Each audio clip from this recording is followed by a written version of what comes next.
one bit. And to be honest with you, I think they ruined the shows. Now you touched on the men's titles. The HCW championship is the longest running in HCW, if I'm not mistaken. And in the past few shows, it's been kind of switched around a bit. New champions almost every show. What are your views on having a new champion every show, or should it be longer reigns? Or You see, here's the thing. Back when HCW, before the titles reunited, there was the HCW heavyweight, which I held a total of 9 times, and the HCW championship I held a total of 6 times.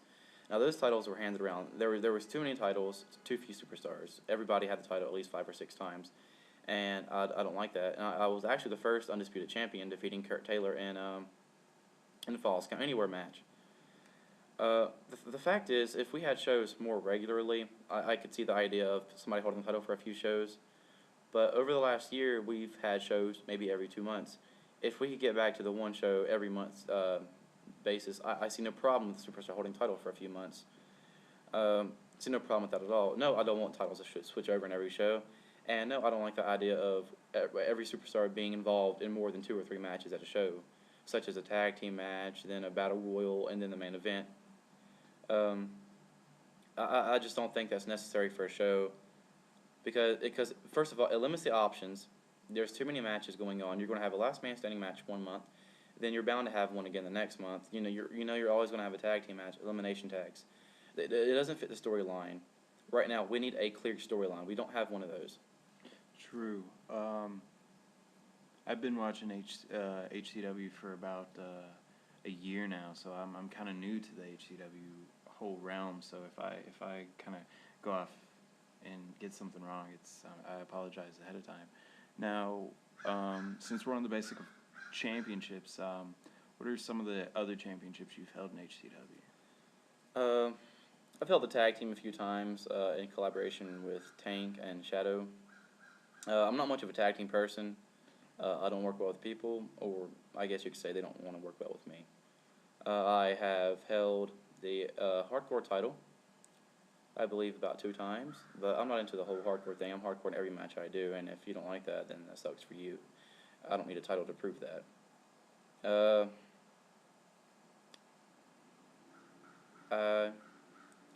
That's really the only titles I'm concerned with. I don't care about other titles. There's titles made such as wild card titles or the submission championship or anything. Truth is, I don't need a championship to prove that I can make someone submit. Now, on the wild card subject, there's speculation that there's going to be another wild card championship at Clash, and they just had one 2 shows ago.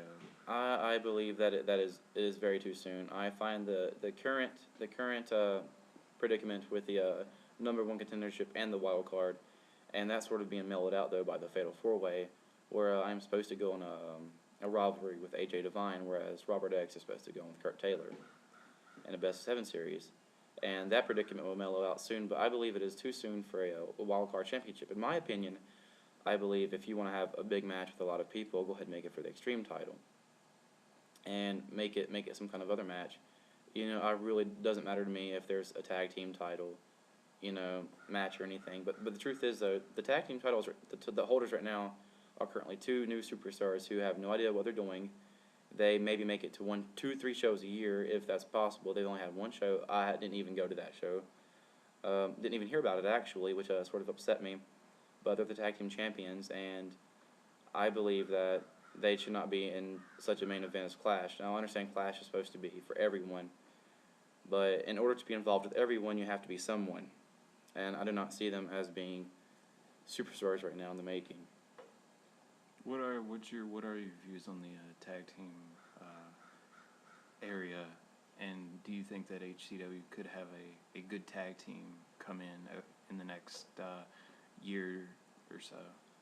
Well, I would love the idea of tag team matches. There's so many stipulations, there's so many different ideas, so many storylines you could do with a tag team.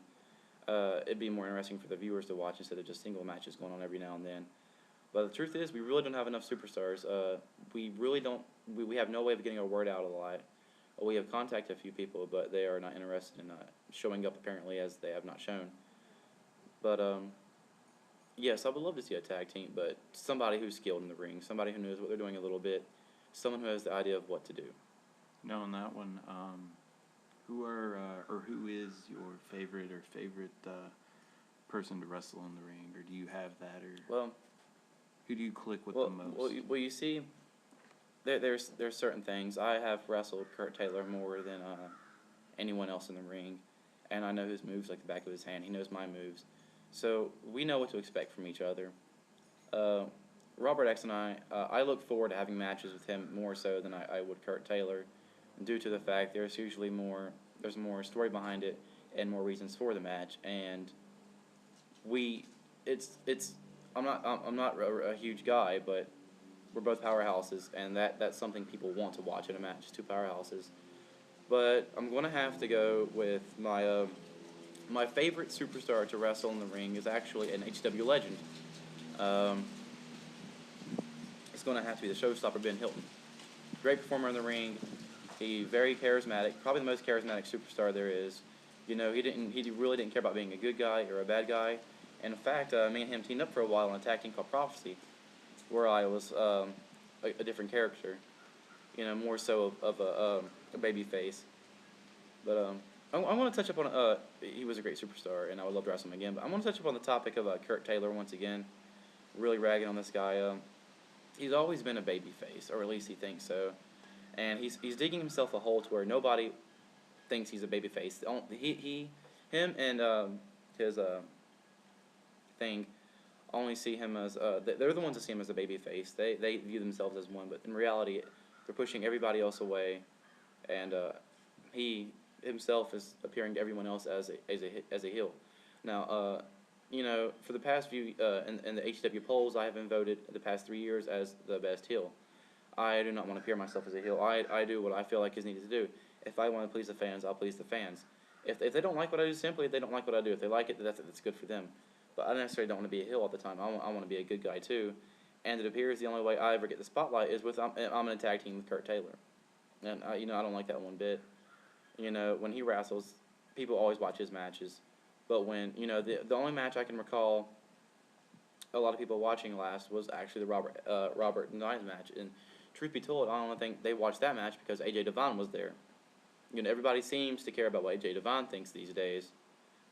So, you know, that's one of the only good things AJ Devine's doing right now, besides his in-ring ability and helping out with people watching the show. Now, since you touched on AJ Devine, in his shoot, he said, or it might not have been in his shoot, but it was online. He had posted it online that if the people had missed that show that you and Robert X had, that they probably missed a candidate for Match of the Year. What are your thoughts on having that for Match of the Year? I think it was a well thought out match for what it was worth. Robert X and I only got together one time to actually go over it, and that was a month and a half before the match even happened. But truth be told, I believe that if AJ Devine was not there among just a couple of the superstars, that the match would not have been watched, and therefore could not have been voted as a candidate. Only Robert X and I would have had that match in our minds, as to where we thought it was a good match. Now I can't go as far as saying it was the best match ever, but I believe it is the best match of the year, and like a contender for the top 10 best. contender. Maybe? Yeah, it's contender for the top 10 best. Definitely top 3. Top 3. But I do see potential in AJ Devine that we will also have a great match in the top 5, no doubt about it. But I guess some people just don't have a stand. Their opinion on good matches are not the same opinion as mine and Robert X's and AJ Devine's. But I do believe with his presence being there, with him being a new superstar, him holding the wild card, people wanted to watch and see what he would do with that. Therefore, they watched the match and they saw the match, and according to them, from what I heard then, it was a good match. Don't know what their opinions are now since they're not around us, but I think it was a fairly good match, definitely the top 3. Do you think that AJ Devine coming out and cashing in after Robert had won it kind of ruined the match, or it kind of took away from how great that match was? Well, truth be told, with myself going into a storyline with AJ Devine and Robert X heading out with Kurt Taylor, I believe that Robert X winning the title was really not an important thing. say if I'm not saying I should have kept the title, but I do like the title, and I believe I hold it better than most people.